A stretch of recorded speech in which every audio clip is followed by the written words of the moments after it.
Gloire à Jésus. Manishim. Jésus, Dieu a fait des dons aux hommes. Imana yarahaye ingabire abantu. J'aimerais que nous lisions certains versets dessus. Nagomba dusome imirongo imwe imwe. Je veux que tu notes et que tu commences à étudier ça. Nagomba ubimenye kandi utangure kuvyigako. Que tu évalues où as-tu mis tes dons. Hama usuzume mbega washizeho ingabire zawe. Jacques 1. Yakobo ikigabane ca mbere. Verset 17. Murongo wa 17. Quelqu'un lit rapidement. Hagira usoma nyarutse. Yakobo ikigabane ca mbere ku murongo wa 17. Gutanga kose kwiza n'ingabire yose itunganye rwose biva mu ijuru, vyururuka biva kuri se w'imico adashobora guhinduka cyane kugira ngo igitutu gitewe cyane kugira igitutu gitewe no guhindagurika. En français.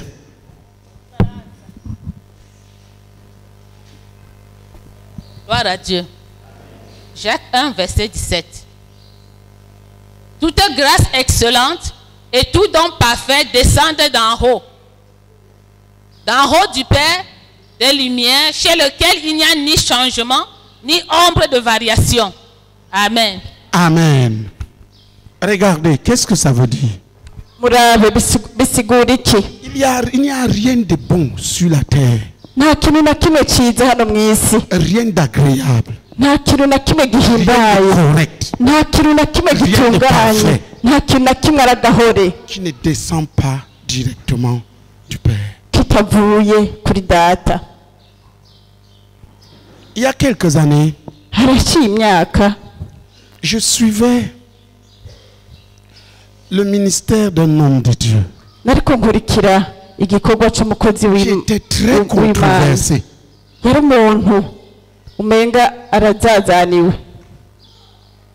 Un jour je suivais,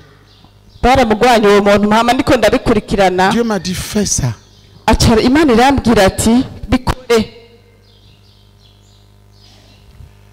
Mais ce qu'on disait de lui, et même certaines erreurs que j'avais vues,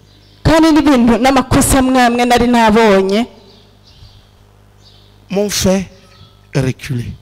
Il y avait quelque chose, c'est que Dieu m'avait donné déjà des choses qui étaient semblables à ce qui était chez lui. Quand je le voyais faire, je m'étonnais même de la manière qu'il faisait. J'ai reculé. Et quand j'ai commencé à prier, Dieu m'a dit, tu vois, c'est moi qui l'ai envoyé. Je lui ai donné tout ça. À un moment, il a chancelé. Mais ça ne veut pas dire que je ne lui ai pas donné. Si il te dit que je te donne cette mission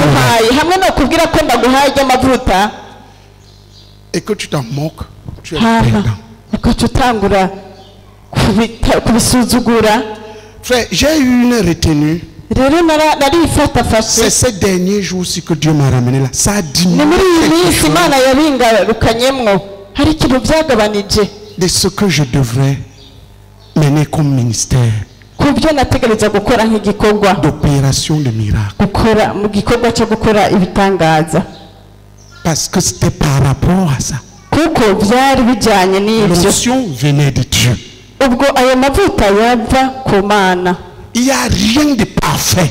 Je ne descends pas du Père de gloire. Qui comprend? Et il y a des gens qui sont très pressés à émettre leurs idées sur des gens. Mais ceci, partout où tu vois quelque chose s'est manifesté au nom de Jésus, tu as le droit de douter, mais tais-toi. Tu peux mourir.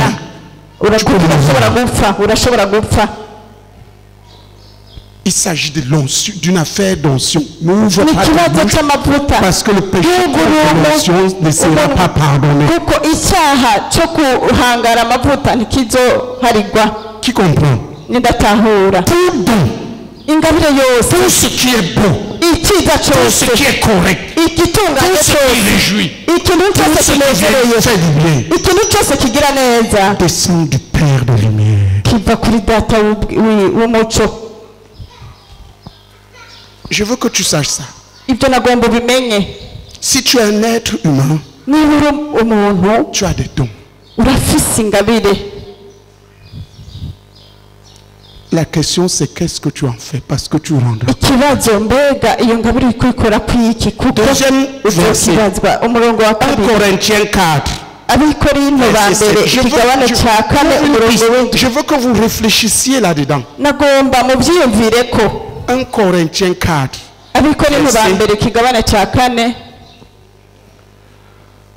Verset 7. Allez-y rapidement, ceux qui lisent.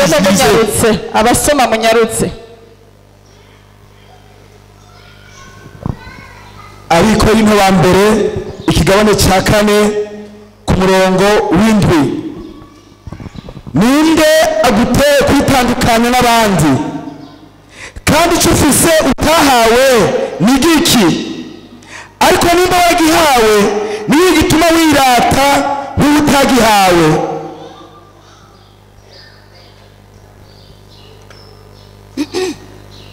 Car qu'est-ce qui te distingue? Qu'as-tu que tu n'as pas reçu? Et si tu l'as reçu, pourquoi te glorifies-tu comme si tu ne l'avais pas reçu? Regardez, tout ce que tu as, tu l'as reçu. Dis à ton voisin, tes dents, tu les as reçues. C'est le parfait de Dieu. Tu as payé les dents à combien? Tu dois te de quoi te vends-tu? Il a plu à Dieu de te donner une qualité de dents et de donner à l'autre qualité de dents. Les gens ne se rendent même pas compte qu'ils sont tout simplement bénis.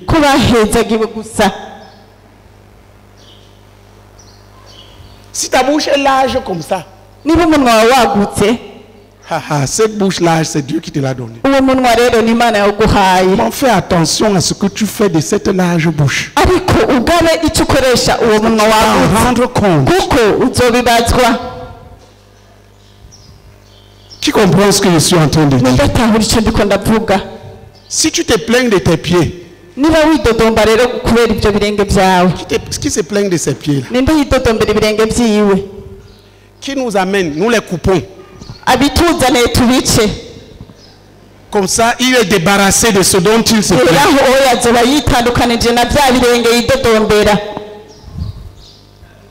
Tes pieds t'ont été donnés comme don parfait venant du ciel. Ton nez, tes yeux. Le diable a tellement distordu l'homme.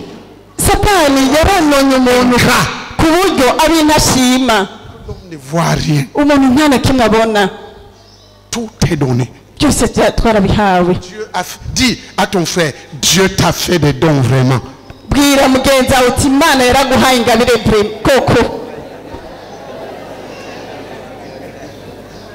Regarde tes oreilles là.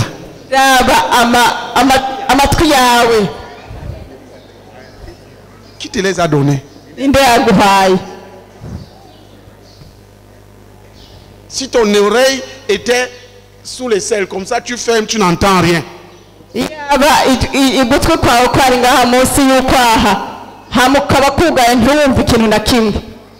Dis Dieu, tu m'as donné. Dieu, tu m'as donné, tu m'as gâté. L'homme ne trouve pas sa place dans l'univers que Dieu a créé sans avoir reconnu ce que Dieu lui a donné.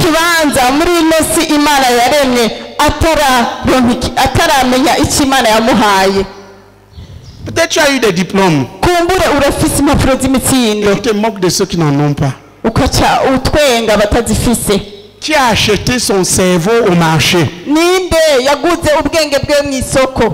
Que nous l'applaudissons. Parce qu'il a payé cher un cerveau qui réfléchit beaucoup.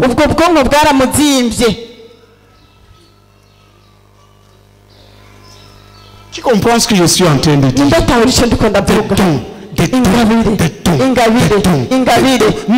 Dieu est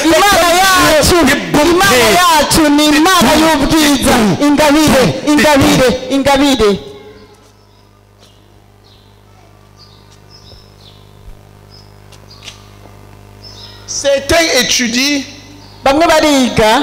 et il doit étudier 10 fois la même phrase avant de la répéter.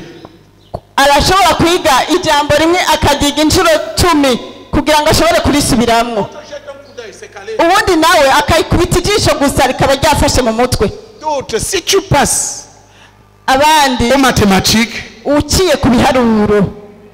il est comme dans un univers parallèle. D'autres, même ceux qui ne connaissent pas en mathématiques, il met les yeux, il trouve. Il a payé ça où? Il a reçu ça comme don. Don naturel. Reçu du Père de toute création. Dieu savait que tu serais à lui. Comme créateur, il t'a déjà doté. Avant que tu ne naisses, il t'a doté de ce qu'il fallait pour que tu sois qui il fallait. Afin que tu fasses ce qu'il faut. Tu as fait des dons. Tu as fait des dons.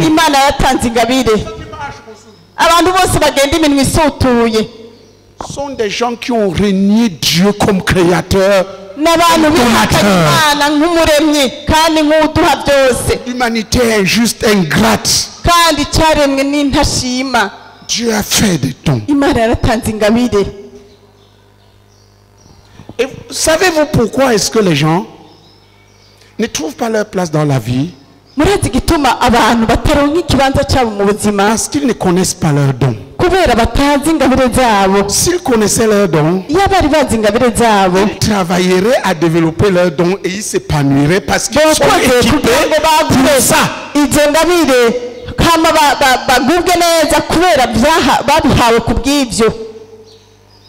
y a des gens qui devraient prier qui bavardent.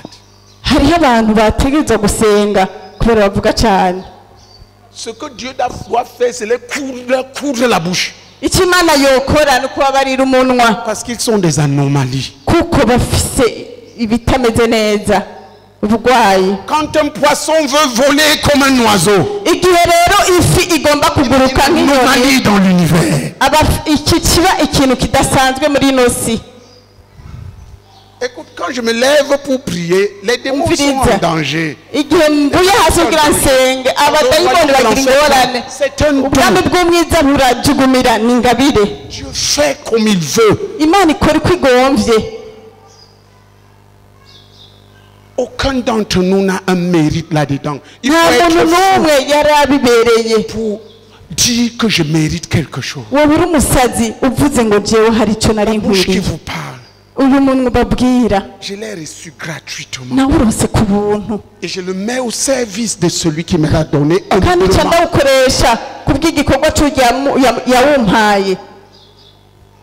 Deux personnes partent au marché. L'un achète le piment. Il vend rapidement, il a l'argent. L'autre achète les tomates. Il vend 0. Il dit, yo, c'est parce que j'avais acheté les tomates. Il revient le lendemain. L'autre qui avait vendu le piment achète maintenant la tomate. Il achète le piment, il vend 0. À l'un Dieu a donné, à l'autre Dieu a refusé ça. Qui comprend ce que je suis en train de dire? Dieu a fait des dons. Les gens doivent se connaître en reconnaissant ce que Dieu leur a donné et ce que Dieu ne leur a pas donné.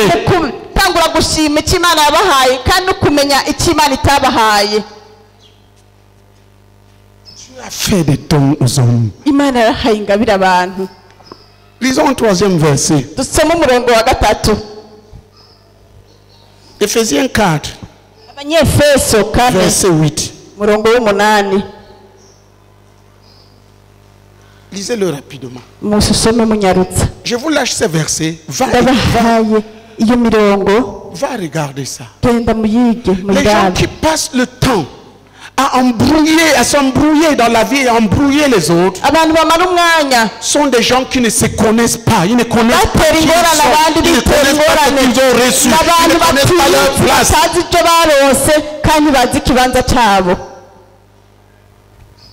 Oui. Abanyefeso 4 ku murongo w'umunani nico gituma ivuga iti yaratuze aje mu ijuru ajyanye iminyago agabira abantu ingabire. Amen. C'est pourquoi il est dit, étant monté en haut, il a amené des captifs et il a fait des dons aux hommes. Amen. Il s'agit ici de Jésus maintenant, comme rédempteur. Il est sorti des tombeaux. Il est monté au ciel. Il n'est pas monté seul, il est monté avec une troupe. Depuis des années, dans le séjour de avec des captifs. Et il a déversé les dons sur les hommes. Applaudissons pour Jésus. Le Père a donné. Comme rédempteur. Comme rédempteur. Il a donné quel don? Regardez, le Père a fait des dons naturels. Ramenez ça ici. Il a fait aux hommes des dons naturels comme créateurs.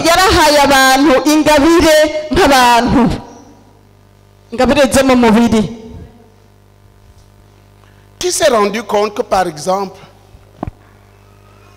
les gens qui ne voient pas ont une nuit très fine. Qui s'est rendu compte de ça? Il peut faire ça, il se dirige. Image. Dis à ton voisin, Dieu est Dieu. Il donne et quand il a donné, il a donné. On ne répond pas. Alléluia. Alléluia. Dieu comme créateur a donné aux hommes des dons naturels. Les dons naturels.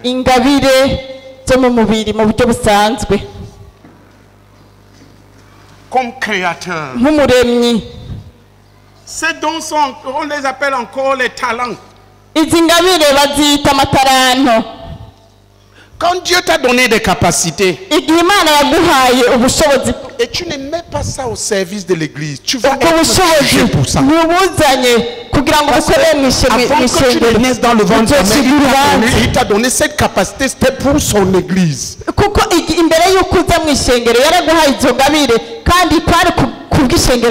Chaque don que tu emprisonnes, vous pouvez prendre Luc 12, la parabole des talents, et voir. Jésus, comme rédempteur, a fait des dons de grâce, des dons de grâce, des dons de bénédiction gratuits. La vie éternelle. Qui comprend? Comme l'amour, comme la foi, le salut, La guérison. ugukira Toutes ces choses que Jésus a acquis par sa mort, par sa rédemption, gratuitement. Il nous a déversé ça là-dessus. Je cite ça. Va chercher. Parce que certains marchent. J'ai entendu les gens dire, ah, ça c'est le don. Mais je me suis posé la question, en dehors des dons, il y a encore quoi? Mais en dehors des dons, il y a quoi? Tout ce qui existe est un don de Dieu. Prenons quelqu'un qui est zélé, qui depuis qu'il a cru, il s'est rendu compte qu'il est très zélé. Lève la main. Lève la main. Tu es zélé. Tu as acheté ça à combien? Pourquoi le frère qui est à côté de toi n'est pas zélé, toi tu es zélé? Moi, depuis que j'ai cru, c'est comme un feu. Si je dis, je ne parle pas, ça bouillonne.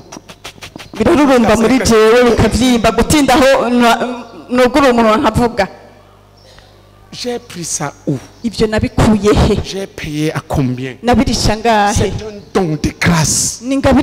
À cause de ce que Dieu veut que je sois. Jésus veut que je sois pour son royaume.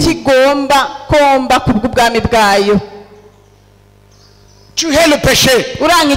Tu ne supportes pas, tu ne supportes pas. Ça s'appelle la crainte de Dieu. Et tu te moques des autres. Tu as acheté ça à combien? Qu'as-tu que tu n'as pas reçu? Pourquoi les gens peuvent être si orgueilleusement bêtes? Qu'est-ce que tu as? Tu n'as pas reçu. Et si tu as reçu, comptes-tu? Tu l'as reçu gratuitement et tu t'en vas.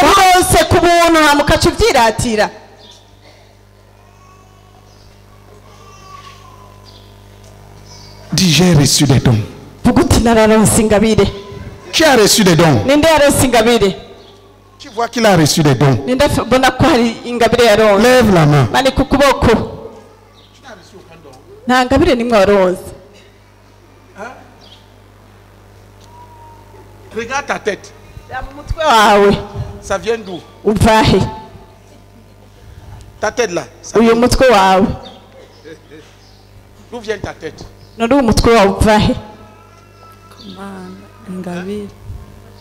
Ngabire. Pourquoi quand tu dis, au lieu de dire j'ai reçu des dons, tu ne dis rien? J'ai reçu de Dieu des dons. Vous devez commencer à remercier Dieu. Il n'y a rien que tu as que tu n'as pas reçu. Ça à ton voisin.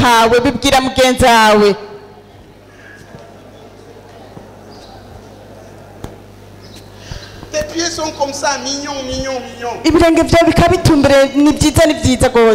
t'en vantes, tu as acheté à combien? Remercie Dieu pour ça. Et si tes pieds comme les miens, palmés,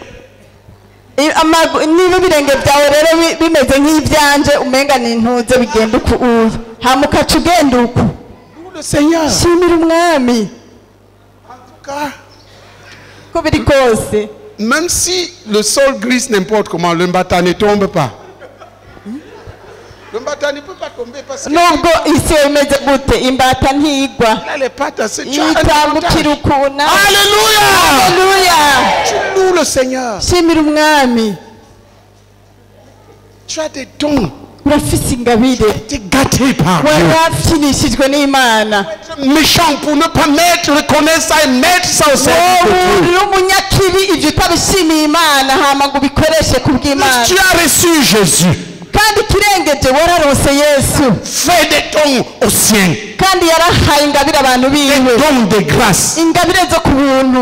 des bénédictions gratuites de Dieu. imigisha y'ubuntu ku buntu yavuye ku Mana. Imigisha y'ubuntu yavuye ku Mana. Reçu dans la mort et la résurrection de Jésus. Twahawe biciye mu rupfu no kuzuka kwa Yesu.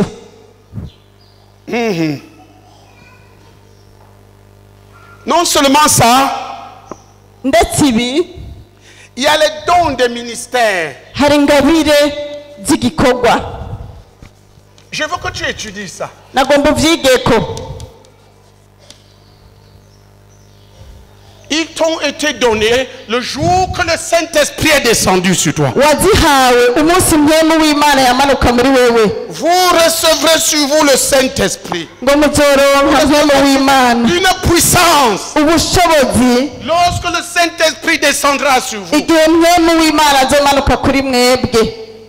Quand le Saint-Esprit descend, Igihe mpemu yera amanutse il oint la personne d'une puissance de faire quelque chose. acasi amavuta uwo muntu De faire quelque chose. akamuha ubushobozi bwo gukora ikintu, De faire quelque chose. yo kugira icyo akoze.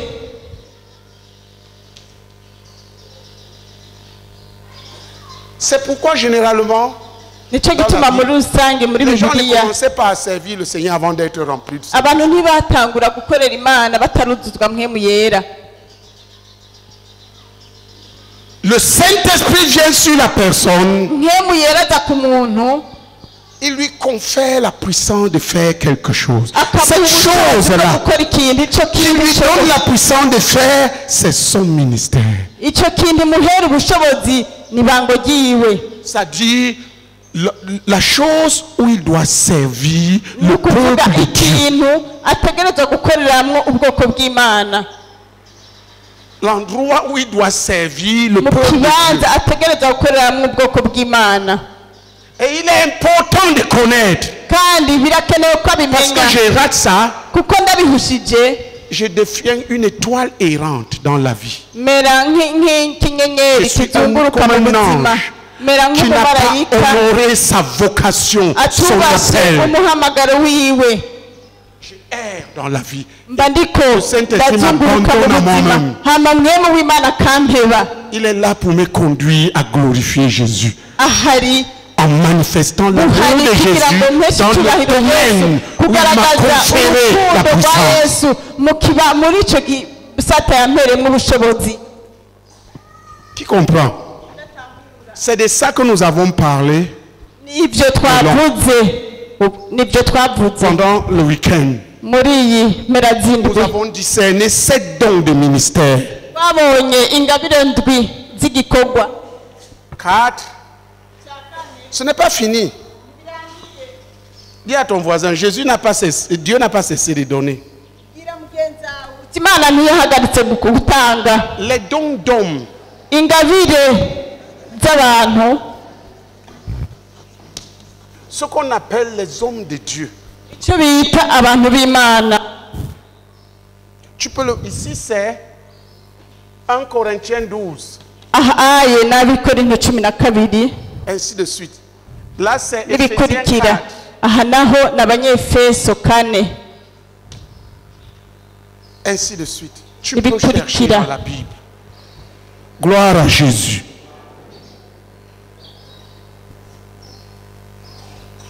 Là, il s'agit des leaders, Aha n'abarongozi, des gens que Dieu a spécialement équipés abantu Imana yahaye mu buryo bw'umwihariko pour donner un modèle, kugira ngo babe icyitegererezo, donner une direction à son peuple. kugira ngo bahe intumbero ubwoko Dieu bw'Imana. les donne à l'église comme ses hommes. Imana ibatanga mu ishengero On nk'abantu les bayo, appelle les hommes de Dieu. babita abantu b'Imana. Ils sont les dons d'hommes. N'abantu n'ingabire z'abantu zihabwa ishengero. Il y a les apôtres, Hariho intumwa, les prophètes, abavugishwa, dit les prédicateurs, abavuga ijambo ry'Imana, les évangélistes, abavugabutumwa, les pasteurs, abapasitori, abungere les enseignants. n'abigisha. C'est des gens que Dieu a pris le temps de préparer. Il les a appelés. Et il prend le temps de les préparer pour devenir des modèles. Des dirigeants du peuple de Dieu. Ils ne sont pas tout simplement des ministres. Ils ont des ministères. Ils ont reçu des dons de ministère. Mais ils ont été appelés et ont été préparés par Dieu pour donner la direction, le moule à l'église. C'est eux qui dirigent l'église. Ils forment les ministres sous eux. Les ministres travaillent sous eux. Voilà comment ça fonctionne. Dans votre classe, le diacre, il émergera les hommes et les femmes. C'est-à-dire des gens qui vont enseigner comment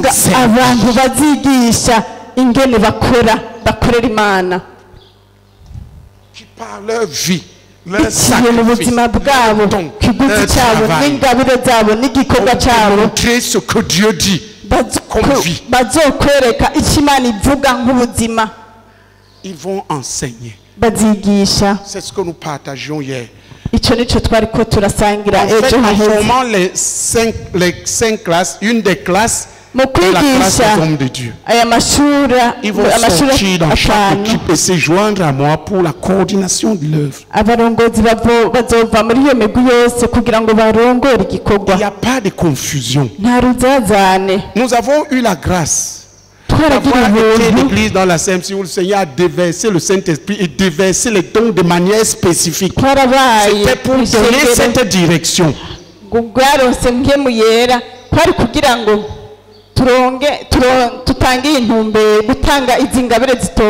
Pour qu'il n'y ait pas de confusion. Quand les gens ne connaissent pas ce qu'ils ont reçu,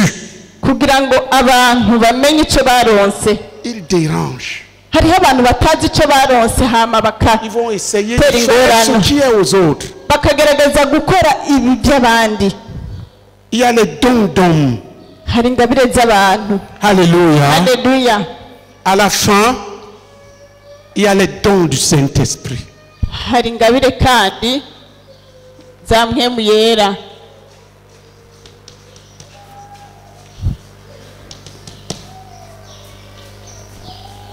C'est 1 Corinthiens 12.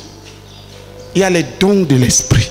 Les dons de l'Esprit sont des outils que Dieu donne à ceux qui se sont mis totalement dans le ministère que Dieu leur a donné, qui n'ont rien retenu.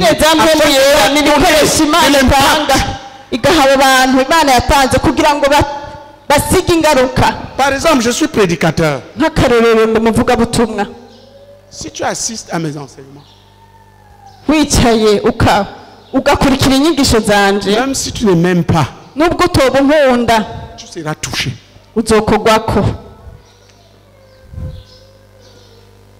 Tu n'as même pas besoin de m'aimer. Tu vas être convaincu. Et c'est quand tu sors là-bas dehors que l'esprit de la révolte va revenir. Parce qu'il y a un esprit de la révolte.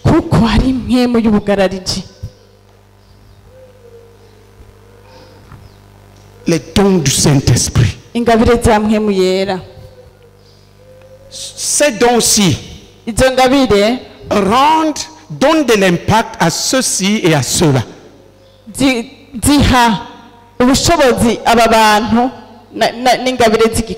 Ceux-ci sont bâtis par ceux-ci et servent sous leur direction.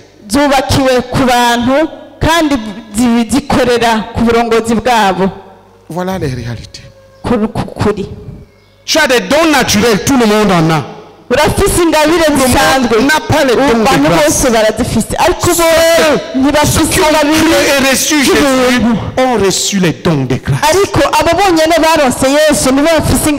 Le salut, l'assurance, et tout ça. Ceux qui ont reçu les dons de grâce ne sont non pas automatiquement reçus les dons de ministère. Ils reçoivent sur eux le Saint-Esprit et les dons de servir. Nous sommes tous des serviteurs. Ceux qui ont reçu les ministères ne sont pas tous des hommes de Dieu. C'est pour cela qu'ils aient été appelés à ça. Qu'ils produisent des résultats incontestés et incontestables. Qui les établissent comme modèle. On ne prend pas ça parce qu'on a... ibyo ntibabironka kubera bateranye ibitugu. Tu as des dons. Urafise ingabire. Dis à ton frère, tu as des dons. Bwira mugenzi wawe turafise ingabire. Avec ceci, Dieu t'a fait des dons. Titahane iki Imana yaraguhaye ingabire. Qu'est-ce que tu fais de ces dons, patron? Tu vas lui rendre compte. None izo ngabire uzikoresha iki kuko uzobibazwa. Tu vas lui rendre compte. Uzobibazwa. Tu vas lui rendre compte. Tu as des dons. Tu es béni. La Bible dit que Dieu nous a bénis de toutes sortes de bénédictions. Voici les bénédictions. Elles sont à nous. Mais à celui qui a reçu et dit je n'ai pas, on lui enlèvera même ce qu'il croit avoir. Il sera dans la misère. Celui qui reconnaît ce qu'il a reçu et qui travaille, on ajoutera et il sera dans la misère.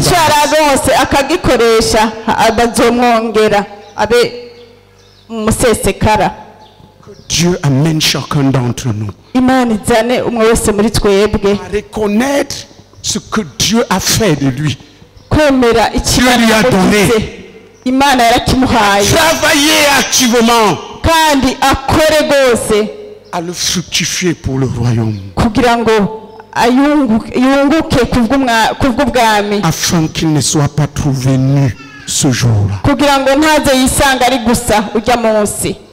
Petit message de ce matin. Mais tu veux prier. Remercier le Seigneur pour les dons. À bien les comprendre, à bien les connaître et à les maximiser. Lève-toi et prions. Tu te lèves, tu parles à ton Dieu. Remercie le Seigneur pour les dons qu'il t'a fait. Supplie-le de t'aider à mieux les comprendre et à les mettre, à supplier de les mettre au service de Dieu.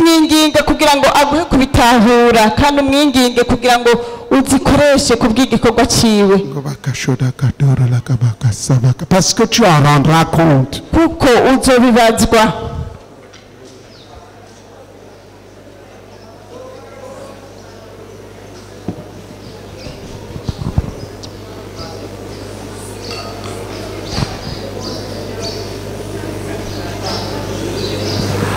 Alléluia. Lève tes mains. Au nom de Jésus, que l'Éternel te bénisse d'en haut.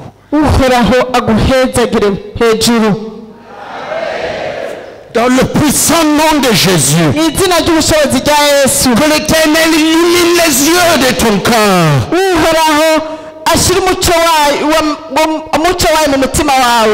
Pour que tu puisses contempler tout l'avenir qui est attaché à ton salut.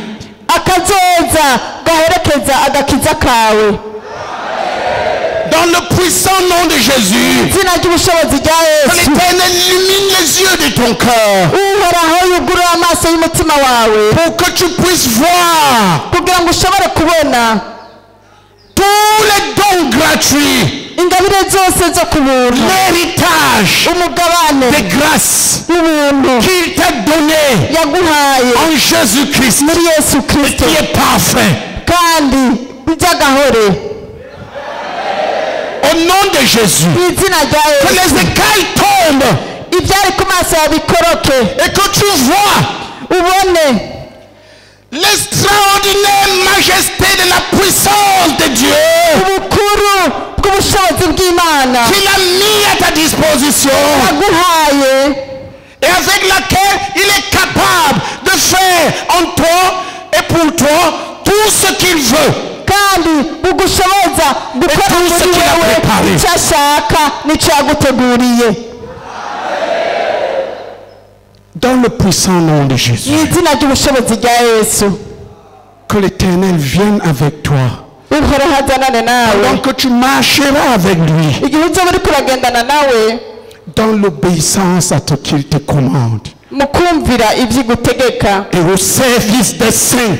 no gukorera abera no Que gukorera l'Éternel soit avec toi. uhoraho azanane nawe Te donner de l'impact. kugira ngo agutume uzane Donner impinduka de l'impact à tout ce que tu fais. kugira ngo uzane impinduka mu byo Donner l'impact à tout ce que tu dis. kugira ngo uzane impinduka mu byo uvuga Produire avec toi kugira ngo atume haba des fruits. atume azane Des ivyamwa fruits en abondance. ivyamwa bisesekaye Pour le royaume de Dieu. kubw'ubwami bw'Imana Tu es béni au nom de Jésus. uruwahezagiwe mu izina rya Yesu Béni au nom de Jésus. uruwahezagiwe mu izina rya Tu es Yesu béni au nom de Jésus. uruwahezagiwe mu izina rya Yesu Amen. amen